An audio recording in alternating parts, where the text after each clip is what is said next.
Good afternoon, everybody. This is Becky Nakamura, and I'm one of the collaborators of Spiritual Networking YYC. We were scheduled to go be in the park at Pierce State Park today. However, the weather was not cooperating. So I am very glad with this win that we are indoors. Our guest, this is our October monthly meeting. We meet the second Friday of every month. And so next month, that should be, I believe, November the 13th. And it will be again online. We're hoping to eventually move it indoors, but that will not probably happen until December. And we will make sure to keep you apprised of the situation and what happens. So our guest today is Pace Freeborn. And Pace is, he's hard to put into earthly terms. The best word to describe his vibrational embodiment is a shaman, but he likes to go by Pace. He, through a lifetime of initiation after initiation, Pace was born. With that, spiritual gifts have awakened within him that he is honored to share with others who desire healing, awakening, and embodiment. Becky, I just got a comment that we can't hear you. Have you got a microphone on your headset?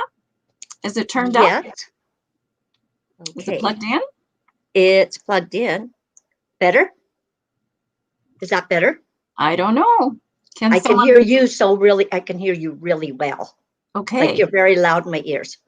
Okay. Is anybody else able to type in and let us know whether or not you can hear Becky? Okay, I'm taking my headset off. How's that? Can people hear me now? Can you hear me? Hello? Perfect. Mary Jo says she can hear.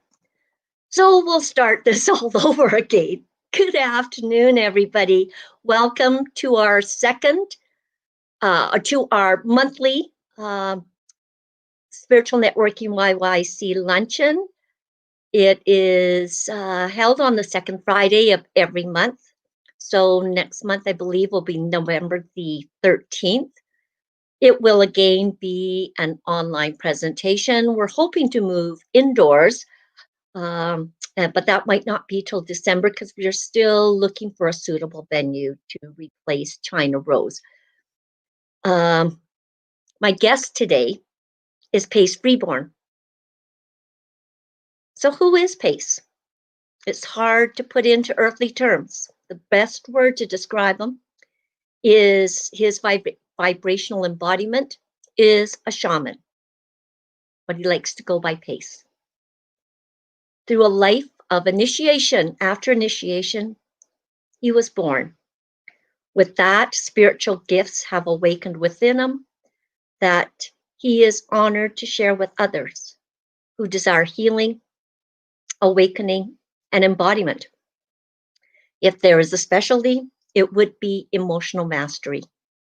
Throughout his initiations, he was taught how to master the inner emotional energies that affect the human being from living with a heart wide open. It brings him great joy to journey with others that seek to discover their beautiful heart. In service to others, he wishes to pay forward what has worked for him. Through plant medicine ceremonies, individual and relationship guidance, shamanic healing, intensive transformational sessions, and spiritual teachings, he is honored to hold space for any and everyone who seeks transformation. So please join me in welcoming Pace Freeborn.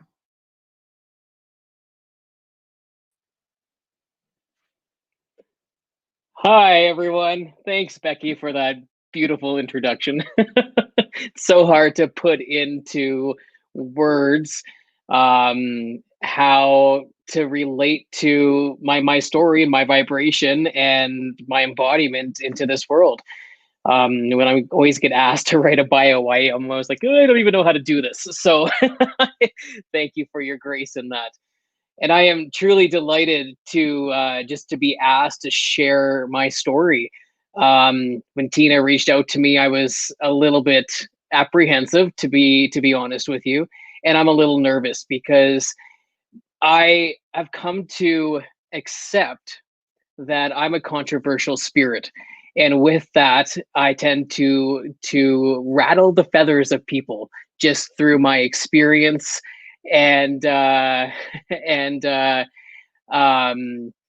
through who I am, through my embodiment. And so, I always tell people that I'm speaking to that, one, if you don't like controversy, don't listen to me. Two, if you're open to controversy, well, I welcome that. It's not necessarily conflict, but just to understand that my life and my experience is controversial to the path that other people believe needs to be paved in order to be a shaman or to be a spiritual being of any type. And I don't. I've been asked this before, well, what's your certification? And to be honest with you guys, I don't have one. I don't have a degree in anything, and I don't have a certificate in anything. My experience has come through walking it, directly paving the way myself, bit by bit by bit. And that's what I'm going to share with you today, is how a shaman was birthed through me. How this gift of being the intermediary between worlds, and how that just flows. When I first learned about shamanism, I really had no idea what it was. I grew up in the Christian church, and so anything to do with magic, with crystals, or tarot cards, or using saging or any of that kind of stuff was deemed demonic. It was deemed evil. And so I had no desire for any of that. Slowly throughout my life, people kind of started planting seeds to kind of get me to be more open to the mystical way of life. And so when shamanism kind of hit me, when slowly the seeds started slowly kind of get planted, I did a little bit of research, but it didn't really register within me, because I had a heart and have a heart for Jesus. And this is another controversial part, is the forefront of everything that I have ever done has been seeking the heart of Christ.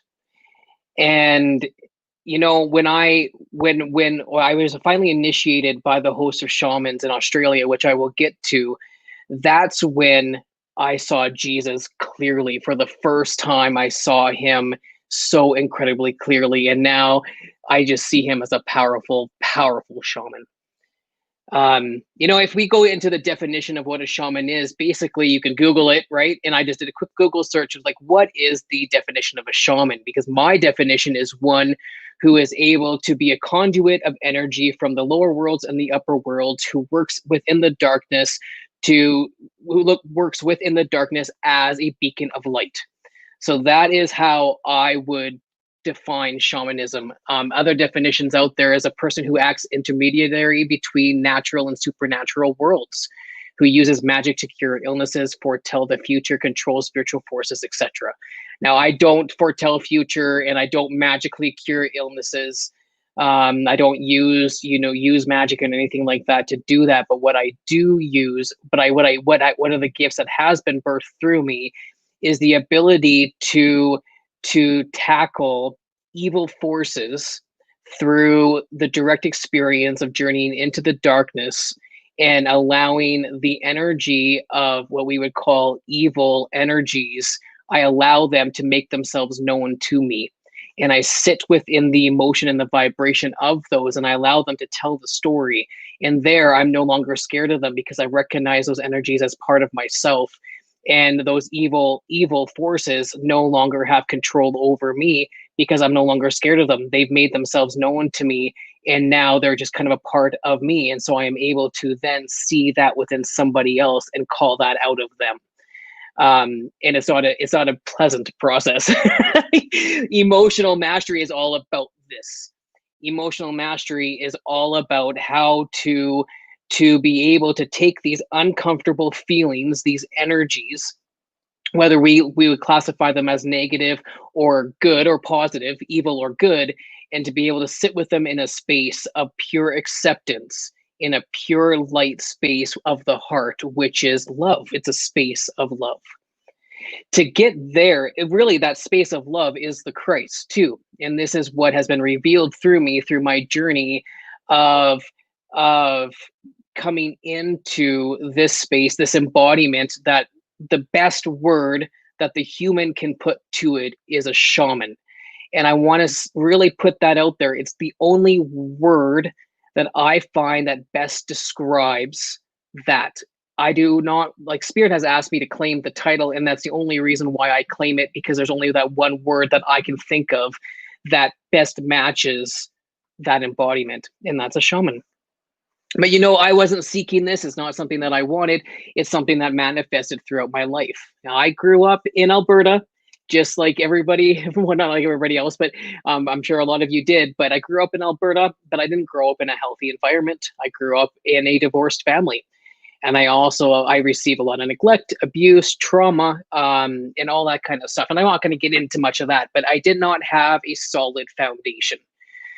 I grew up also in the Christian church. My dad was a deacon of a Baptist church, and we spent every single Sunday attending church. And not only that, but it was multiple times throughout the week. But there was also a lot of inconsistencies there, because the dad at home and the dad at church were two different dads. The dad at home was like the evil dad, and the dad at church was like the saint, which, turned out to not be true either. And so by the time I was 11, 12 years old, well, I was 11 years old when I chose to go live with my mom. By that time, I was claiming atheism, because I was like, this is not true. If there was this God that we worship on a Sunday morning, why is that not reflected in my home? Because in my home, it was just abuse upon abuse and neglect and beatings and all sorts of things. So there was such an inconsistency there that I just wanted to basically say, fuck it, and claimed atheism. I didn't believe in this God. I didn't believe in a God, and I definitely didn't believe in Jesus. I was heading down the path in my mid-teens. I was heading down the path of straight old drugs, alcohol, all that kind of stuff. Hated life. But miraculously, I went to a Bible camp one summer. I was 14 years old, and that's when I had this encounter with Jesus. And there was a bit of that old conservative hellfire brimstone talk, sinner talk, and I don't believe in all that kind of stuff now. But there was enough of a desire within me to seek something outside of what I've known, because all I had known was suffering. All as I had known was abuse and neglect. And if this Jesus, if this message is true, then make itself known to me. And so I then, in a conservative frame of mind, gave my heart to Jesus.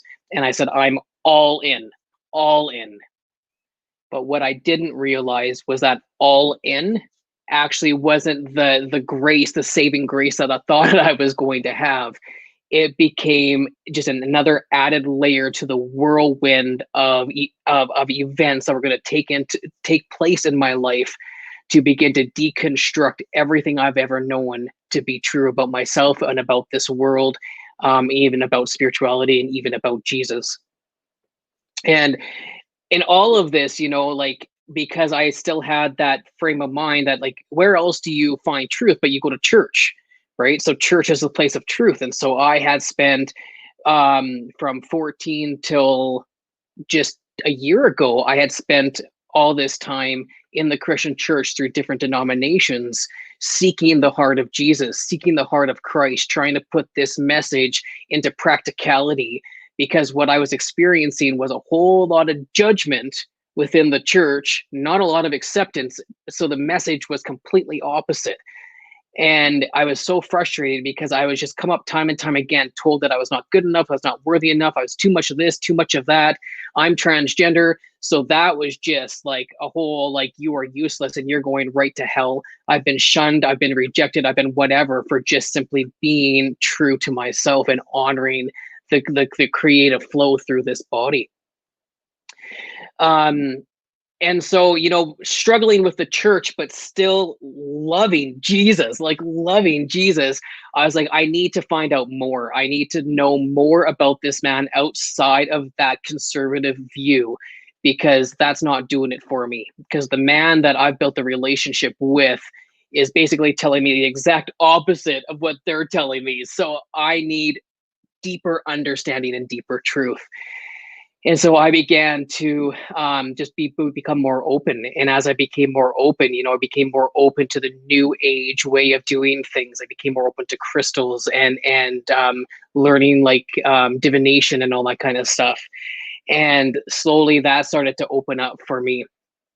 And as I was seeking the heart of Jesus, I was also seeking to get rid of just this misery, because I was just suffering all the time, suffering. No matter what I did about my life, there was just suffering.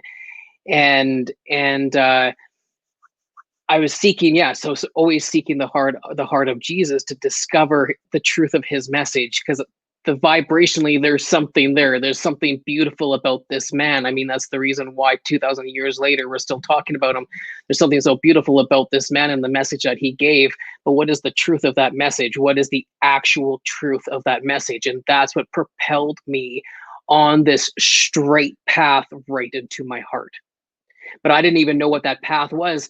And throughout my life, I was in a relationship that ended abruptly, which then added more suffering onto me, which propelled me even further to figure out and to discover the truth of life, because it has to be more than suffering. And all of this, I kept on hearing Spirit say to me, just promise it's going to get better. I promise you it's going to get better. If you will just hold on, there is a purpose for all of this. And so with that voice in the back of my mind, I continued to seek the heart of Jesus. In the midst of that, and slowly having my paradigm shift and change, I found one book called the Aquarian Gospel of Jesus the Christ. And when I got a hold of that, I was just like, like this is the missing piece to everything. Like every person that wants to know about Jesus has to read this gospel. It's amazing. So that kind of blew my mind, and really brought me down from a place of leadership within the Christian church, within the United Church of Canada, because I was like, I can no longer abide by that theology. There's so much more here. But I wanted still the practicality. I wanted to know how to walk the talk, not just talk the talk. And so I was out for brunch one day quite a few years ago with a couple of friends, and she said to me, she says, have you ever seen the documentary Awake? It's on Netflix. It's about this yogi. Have you ever watched this documentary? And I said, no, but I'll watch it. I'm pretty much at this point open to anything. And I go home and I watch this documentary, and it blows my mind, and it's like magical, right? It's like, this is everything I've been seeking. This is the truth. Who's this man? So of course I started studying more about yoga, Paramahansa Yogananda. I read the autobiography of a yogi, and my life changed. And it was like overnight, it's like, I now know the truth, but I need to discover it for myself. I know it here, but I need to discover it here so I can be the model that Yogananda that showed us. Like I could be the model that Jesus showed us, that I could be the model. And so my prayer at that time was, I need to see somebody living today that has this light within them, living today that has this embodiment. I need the proof, the physical proof here, because Jesus, yes, I could talk to you. Yogananda, I can even talk to you, but you guys were within the spiritual realms, and I love having that connection with you, but I need the tangible here as a human. I need the tangible. And in that, as I'm watching on Facebook, all of a sudden Mooji, I don't know if you guys have ever heard of him, Mooji, Mooji, he pops up. And I took one look at his eyes and I went, that's it. That's what I've been looking for. That's it. That's love. And through that, I got hooked on Mooji, and I started sitting in his satsangs, watching his YouTube videos for an hour to 4 hours a day. When my ex and I split up, I was propelled into solitude, and I've been in solitude. I've just rented a room here, and I've been pretty much in solitude for 5, 6, maybe 6 years now, going on 6 years now, where I have been in this space to own my shit, to figure myself out, to know myself. to know myself outside of all of the stories, the narratives, the suffering, the trauma, the abuse, the everything, the voices telling me that I'm not good enough, that I'm not this, that I'm not that, that I should be more of or less than, or, you know, and to stop that perpetual voice that is trying to destroy me. Which then, you know, through the gift of us breaking up and the gift of being thrown into a room for 5 or 6 years has been beautiful, because I had the time to sit for an hour or 4 hours at a time to watch Muji, to listen to his teachings, to dive and take the brave journey deep within myself, because that's all I had left was me. And I came face to face with myself every single day for 6 years. I think it's about 3 years ago now, after listening to Muji, sitting with his teachings, understanding that I am this nothingness, that I am this cosmic consciousness, that I am the awareness, the observer of it all, that I'm not the body, I'm not the mind. Learning that from Yogananda and all these other teachers that I've studied, you know, the presence of, or the power of now, being in the moment. I took his guidance and just went and sat down at Edworthy Park here in Calgary, and I just entered into a meditation, and I was spontaneously let through this meditation, which I call the letting go meditation, just because I don't know what else to call it. But I was sitting in meditation, and Spirit guided me to start with the identity of who I believed myself to be in that moment, and to sit with that identity, so that earthly identity, to sit with that, let it resonate here, and then when I was ready, I would let it go.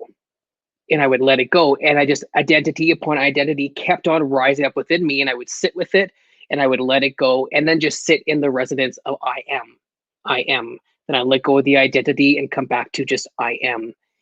And I just kept on going, layer upon layer upon layer upon layer, before I see it within my spiritual awareness. I see myself in my mother's womb as a fetus, and I was like, I'm not even that. And then I came out of it. And when I came out of it, this pace, this story, this heaviness, you know, that I was carrying around with me was completely gone. And I went, oh my God. And I looked around and I was like, I see a completely different world. Like, everything is more vibrant in this body. Like, what is this body? And there's trees, but they're more beautiful, and there's humans, and they're way more beautiful than I've ever seen before. And everything just took on a whole new different form, because there was just this emptiness. I was just this empty awareness. The best way I could put it is an invisible, visible presence. And so I went down to the park and walked amongst the park. It was May long weekend, and saw the people and interacted with the people a little bit. It's just like, this is incredible, right? Because it's one thing to dwell with the trees. It's another thing to dwell in harmony with humans, right? So I went down there just to kind of get a feel in this vibration of what it would be like to be amongst humans. I had that for 2 weeks, this pure bliss. There's like, I saw Jesus so clearly. It's like, I get it. I was meeting somebody for coffee, and I sat down connecting for the first time. And he asked me, well, what's your story? And I scrambled and I said, I don't have a story. What story do you mean?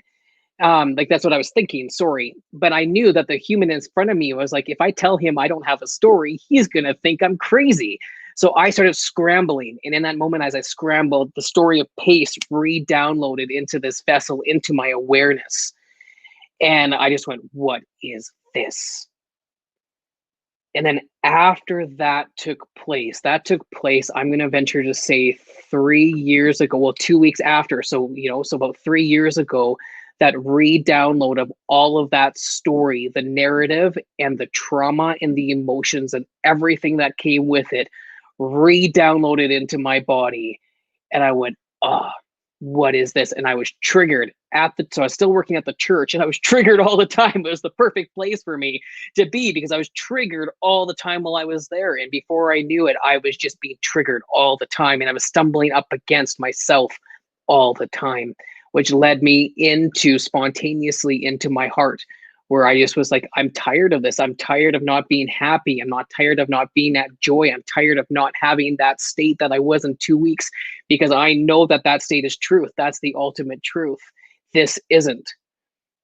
And I needed help unpacking that. before I knew it, I was, like I said, propelled into my heart to begin to meet all of the unconscious stuff that I had suppressed within me. We're talking about the one that was abused, the one that was the victim, the one that was traumatized, the one that was terrorized, the one that was neglected, the one that was threatened to be killed, the one like every sort of aspect of myself, of the story of Pace, that I was just like, I cannot deal with that. I just suppressed it down there, started coming to the surface. During this time, plant medicine became a part of my story, and I had a great resistance to any psychedelics, any sort of plant medicines. I had a great resistance to it.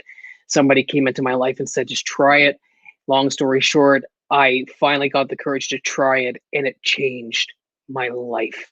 Mushrooms changed my life. I began processing emotions through the aid of plant medicine that I never thought that I could possibly ever tackle on my own, which then opened up a whole new realm of interest for me, which then opened up the realm of being interested in an ayahuasca. And I thought to myself, you know, one day I will try it when the time is right. As my story is, you know, as I propelled into my heart and all of this healing was taking place, my time in the church was coming to an end. The emotional healing that I had to do with my family and all that kind of stuff was kind of coming to an end, and I was reaching an end point, and everything was coming to an end. I had no path. It just came to an end. I was like, well, now what? And the spirit blew open the door for me to go to Australia. And I went to Australia for 3 months last year.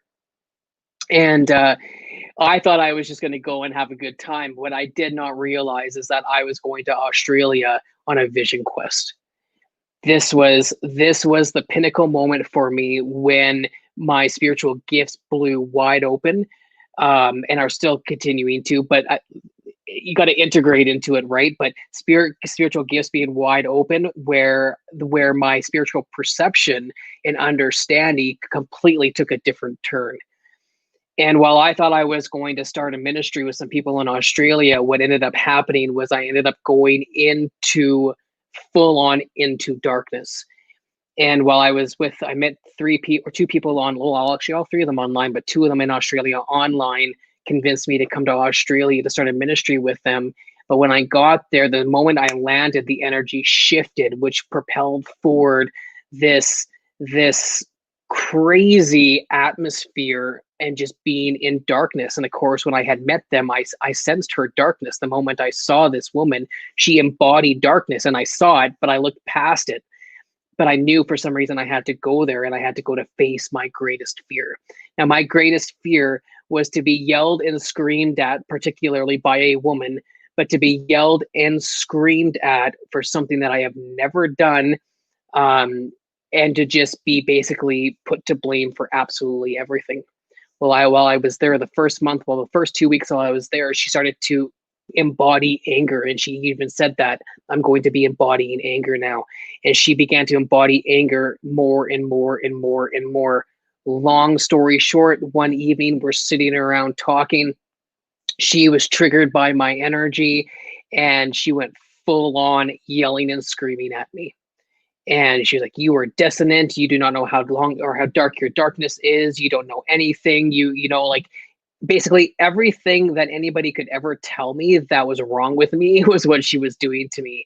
And the whole time, Spirit was telling me, be prepared. This is going to happen. You know, they were preparing me. I actually spent a week fasting in preparation for this spontaneously. Spirit's like, you need to prepare for this. So I spent a week fasting to weaken my human, to embody my spirit, my soul, my spirit. And so she is yelling and screaming at me. And I had 3 or 4 times to kind of interject. And the first one I said to her, I said, I feel like you want me to meet you dark or anger to anger. I said, but I'm not going to do that. Believe it or not, what you were saying to me is passing right through me. And that made her even more angry. The second time I had a moment to interject, I looked right at her, but I was talking to darkness. And I said to darkness, anger, I love you unconditionally for all that you are. I love you. I see you, and I love you. Made her even more angry. And of course, and I said it again, I'm not going to meet you anger to anger. I'm not going to do this. I'm not playing this game with you, which got her more angry. And then finally, I challenged back. She pushed me enough that I challenged back. And then she kind of laughed in an evil kind of a laugh and looked at me and she said, I said to her, I said, put your money where your mouth is, be what you said you are. And she just kind of laughed it off. There's this evil kind of a laugh and went, I am. And I went whoosh, like it hit me. And I went, even, I'm like, does anybody else see what's happening here? First of all, I said, even, that's when I became really awake to the darkness. And I said, even the darkness claims the title, I am. And I went, wow. The next day, I ended up crying on her shoulder. She destroyed me. Like she just broke a part of me that needed to be broken. So it was definitely a gift from God. And I ended up leaving about a week after and stayed with somebody else for 2 weeks or for 2 months.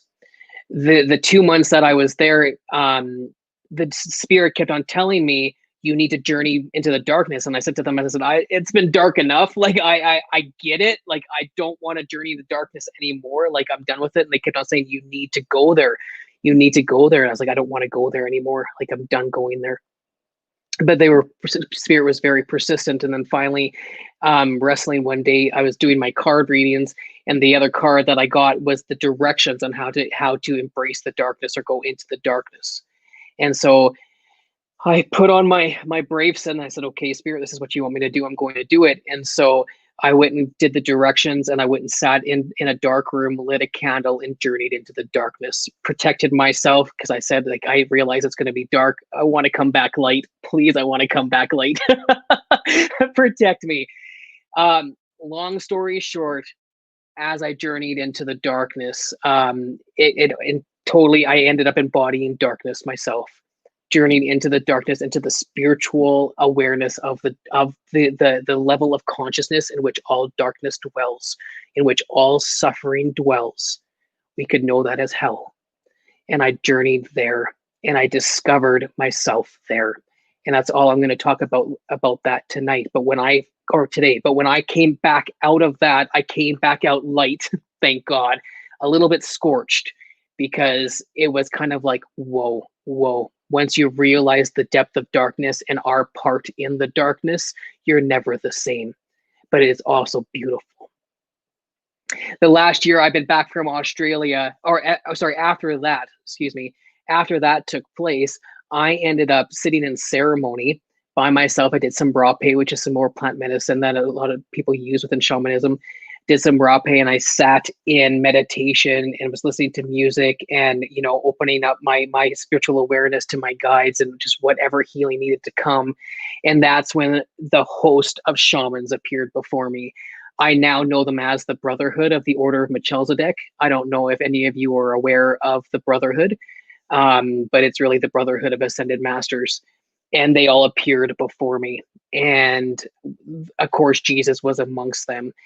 4 of them kind of came out of the group, and there was 4 of them that were kind of most present. And in that ceremony, they had said, you've passed. This is now your gift. Like, will you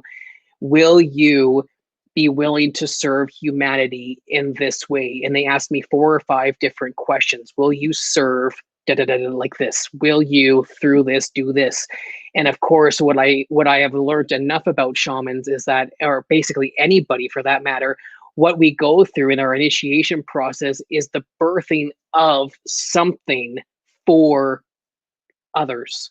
And so the gift of this spiritual awareness, this, whatever you want to call it, the gift of shamanism, the gift of being able to work with spirits in this way, is not for me.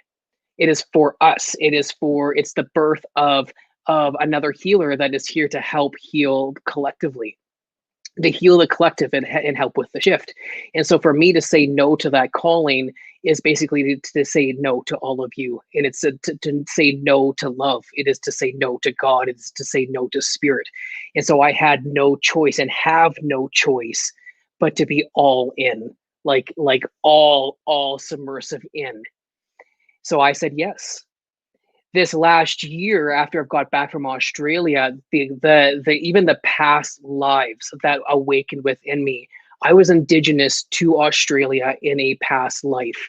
And when I was there, that's why a lot of this happened to me while I was in Australia. I had to go back to my home ground where I once walked that earth as a native.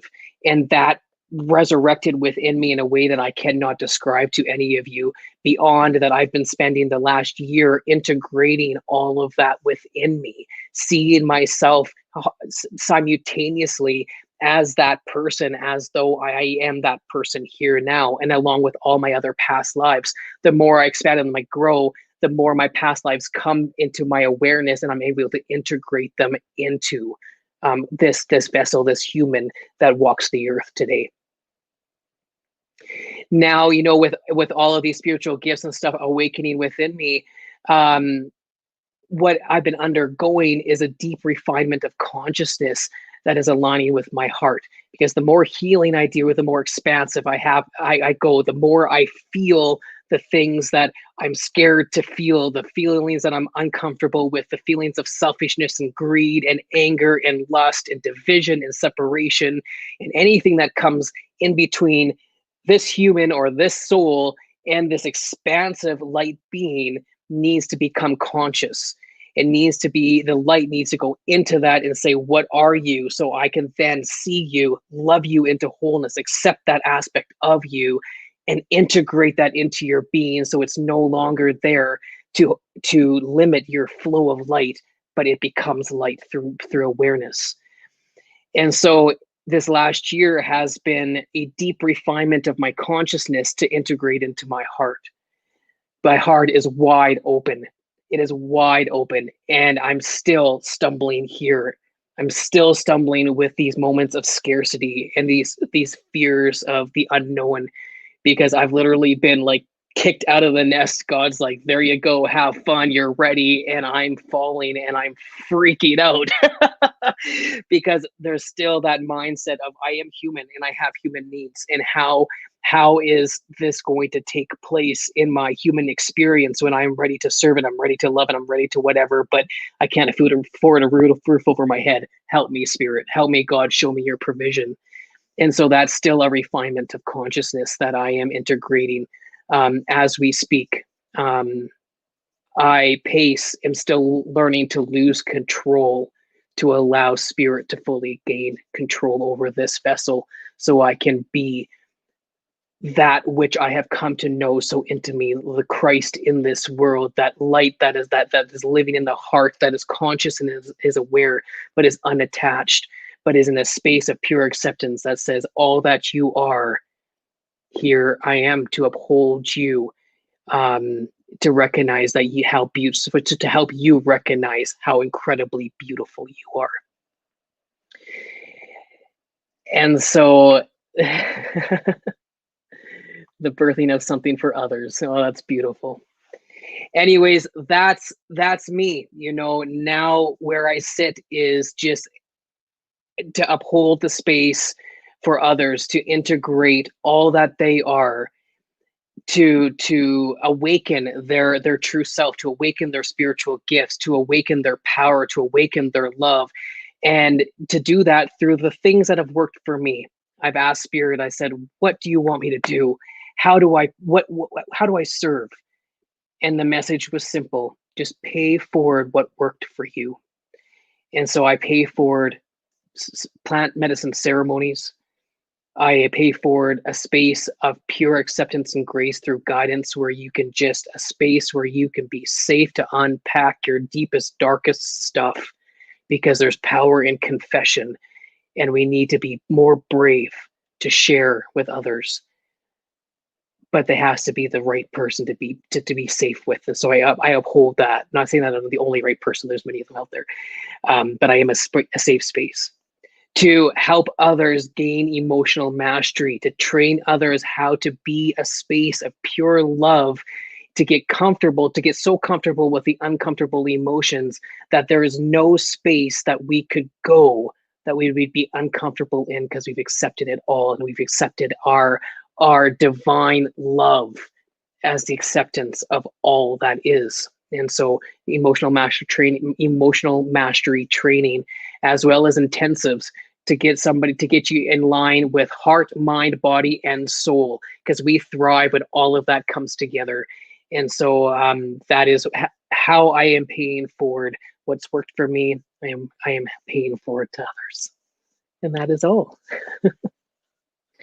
Thank you so much, Pace. I have found your journey very inspiring.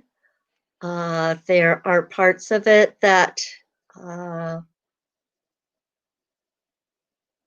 I am so impressed, so honored by your courage, by your willingness to see what like what many of us don't want to see, to be willing to face that and to go into that and to acknowledge those parts of us that are not pretty, and to say, yes, this is part of who I am.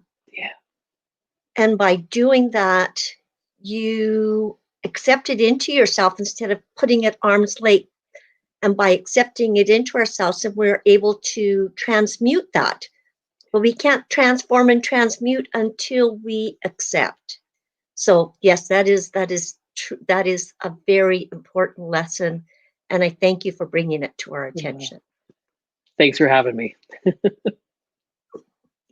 So you are going to have you are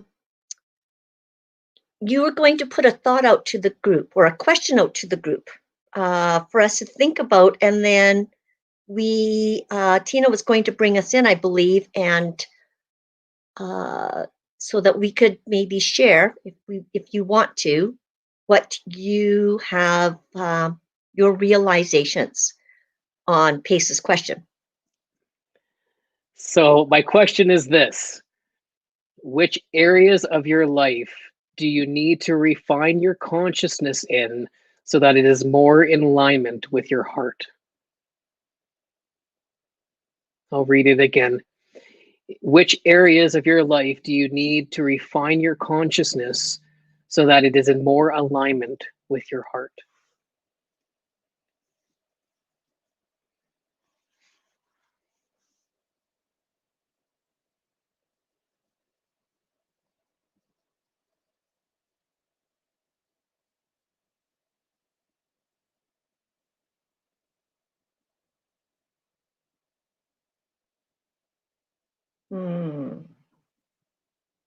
That is a really deep question, Pace.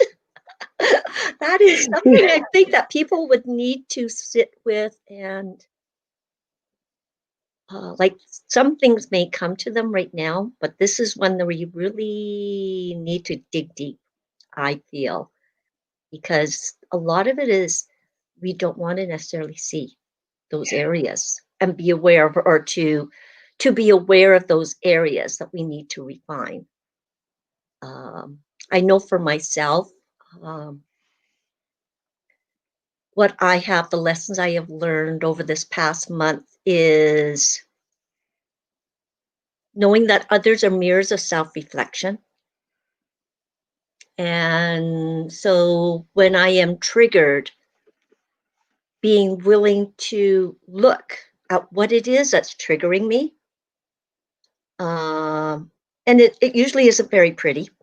In fact, it isn't pretty at all. Never pretty. And to go, oh, okay, and try to figure out what exactly it is, what maybe not necessarily the story behind that trigger, because if you keep looking at the stories, you never release that trigger. But looking at that trigger, and for myself, through my shamanic practice, doing a process called recapitulation. And through that recapitulation, able to break up that trigger so that I can release it and go back to what was there before I was ever triggered, like before the initial event that started that trigger, so that I could go back to that feeling of what was there before any of it ever started. and I know that that the recapitulation for myself has been very beautiful in that sometimes I have afterwards, a month or so later, I go, yeah, I did this, the recapitulation. Then goes, so then I think, well, what did I recapitulate? I don't remember anymore. This is, like that event, that trigger has gone. And it's so beautiful in that it makes that much lighter on our spirit and on our soul. It's like, okay, the story, I'm not in that story anymore. I look back on all the things on different things that have happened in my life that has caused a great deal of trauma and pain and negativity. And now I look back on it and I have no emotion. It does not trigger me. I look back and I go, yeah, that was a tough time. And that's as far as it gets. There is no feeling of pain. There's no feeling of being a victim. There's nothing behind that anymore. And so, yes, we're inviting you to share. And so please, is there anybody who wants to come on and introduce yourself on screen and have something to say? That would be beautiful. Because I see all the messages in the comments. However, it would be nice for somebody for you to come on and have something to say. Or not have something to say. So come online and be able to share with us what some of your thoughts are regarding either what Pace has been talking about, or some of your own aha moments, refinements, answering Pace's question that Pace put out there. I intentionally go deep. That's just, yes.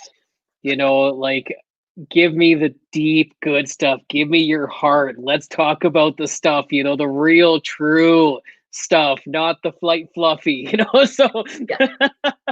my apologies if it was too deep.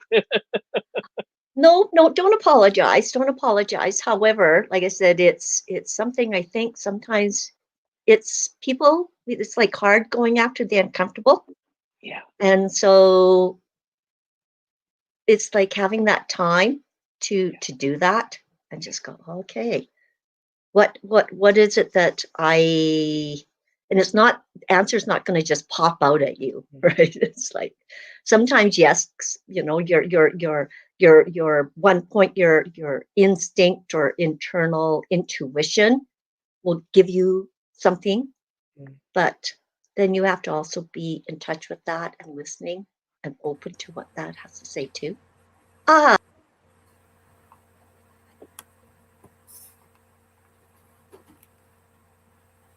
Where did Becky go?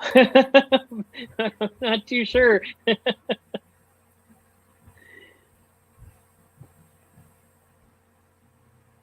You have something to share with us?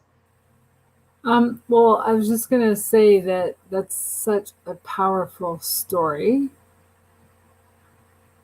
I'm not sure. But yeah, and then you're making me rethink about, like, because I read that book a long time ago. Which one? The Autobiography of a Yogi? Well, your story.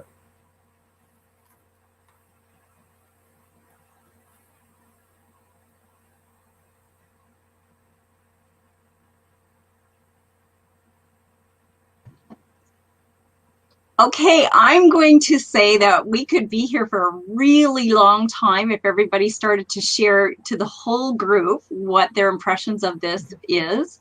We have no doubt, Pace, you've given us a lot to think about. And I think our next Spiritual Networking YYC get together might be simply to have this discussion. For now, though, what I'd love to see is that everybody has an opportunity to introduce themselves that wants to. So we know from doing the live events, it's like, here's your name and here's what you do in one sentence. So I'm going to pull you off screen for now, Pace. Sure. And Mary Jo is here, so we're going to ask her to introduce herself. To have this discussion. For now, though, what I'd love to say is that everybody has an opportunity to introduce themselves that wants to. So we know from doing the Luncheon dance, it's like, here's your name and here's what you do in one sentence. So I'm going to pull you off screen for now, please. And Mary Jo is here, so I'm going to ask her to introduce herself. Good. Hello. So I've got an echo, so I'll talk anyway. So my company's name is Find Your Mojo. And whether you're seeking something more or different in your life, I help you find it from the inside out.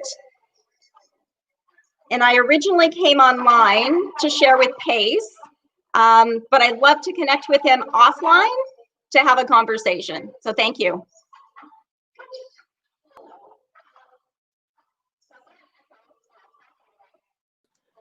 Happy to have a conversation with you anytime. Feel free to email me at pacefreeborn@gmail.com, and we can connect there. I'd love to connect with you. It's actually really good to see your face. I was wondering if I'd have an opportunity to see you today, so it's really cool.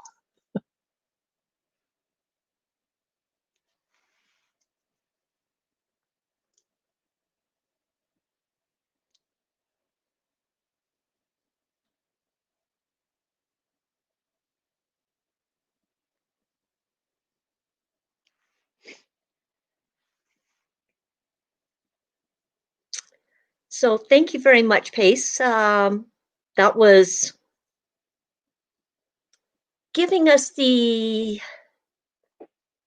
opportunity to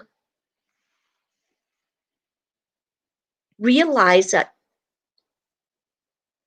developing our spirituality doesn't necessarily involve taking courses, receiving certifications.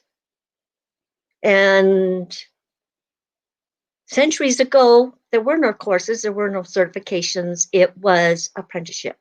It was spending time with the shaman, studying under them, doing all the Joe jobs, everything like that, and just learning through osmosis. And that's basically what you have done, is learn through osmosis, through the fires of living. And we need to step outside of that judgment of you need to go to school or you need to take a course or you need to have a certificate in order to call yourself whatever title. And that is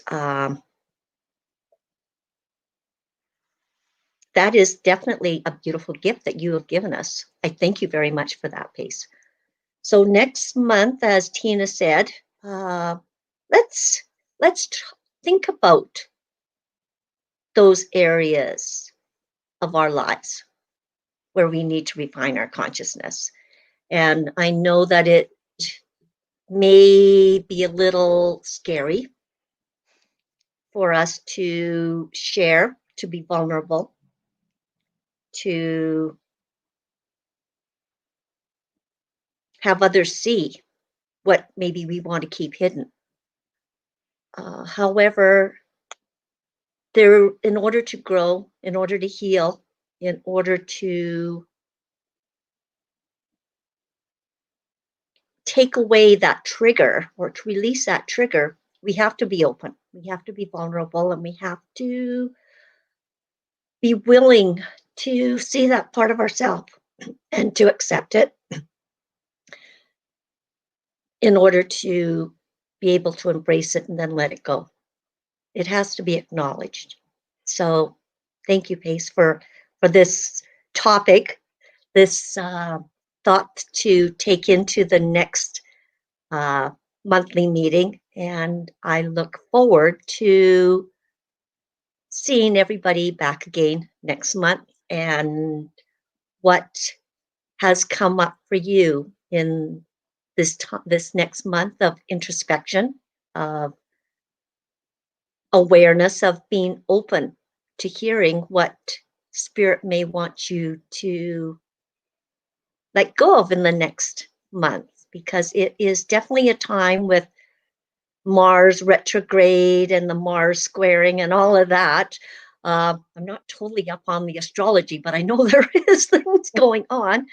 Hi, Samir. Did you have something you wanted to say?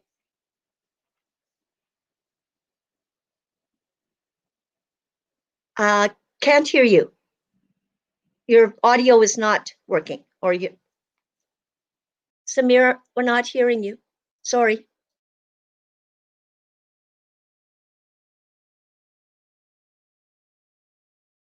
Samir, I still can't hear. I see your lips moving. Okay. Can you hear me now? I can hear you now. Okay.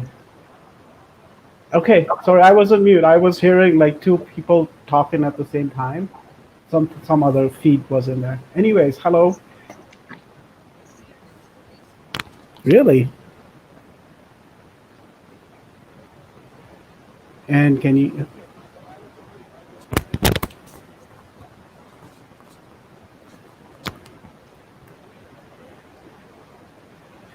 There is a long delay.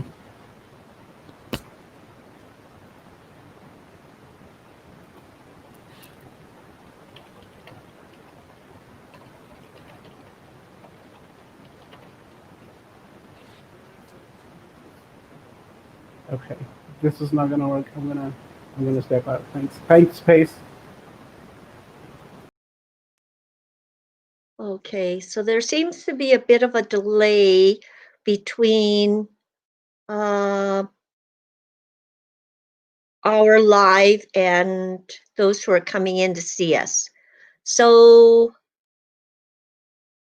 at this time, I would like to thank you all for being online with us, and see if we can, for next month, get any bugs that seem to have shown up cleared up, so that there is less of a delay. And thank Pace very much for his presentation today.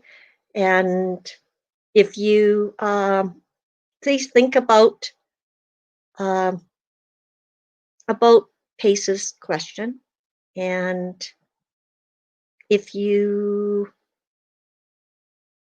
want to share that reflection, refinement area with the group next month, we would love to know that it is a safe place here, and that we all have our shit to go through, that we're not alone.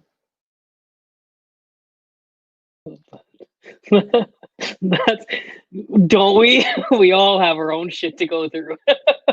Let's just be kind to one another, because we've got enough on our plates. Right. That's right. You know, just know that we are here we are your community, and that we understand.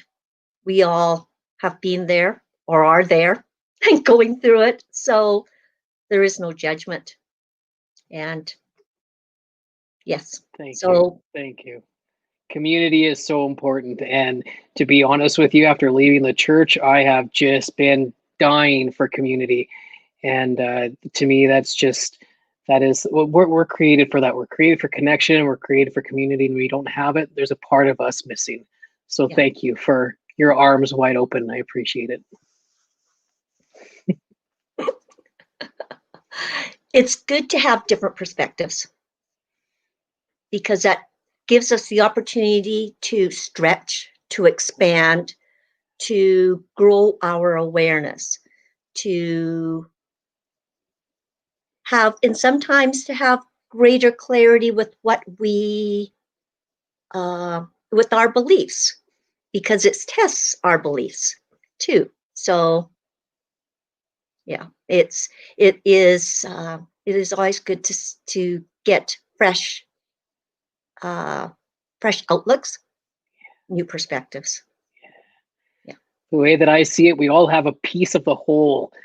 And if we can all just get together and sit with the one piece and accept the whole, it's just so beautiful. It's just so beautiful. Yeah, that's right. That is so true. So we will close it off now. And thank you, Pace, again. Thank you so much for this presentation, for the for your sharing and for your vulnerability. I am so honored that you are willing to share everything that you shared today. And I know that for everybody else who was online with us also feel the same way. So thank you very much. God bless you all. So we will see you next month, November the 13th. And by then it probably will be too chilly to be outside. So we will be doing it via StreamYard.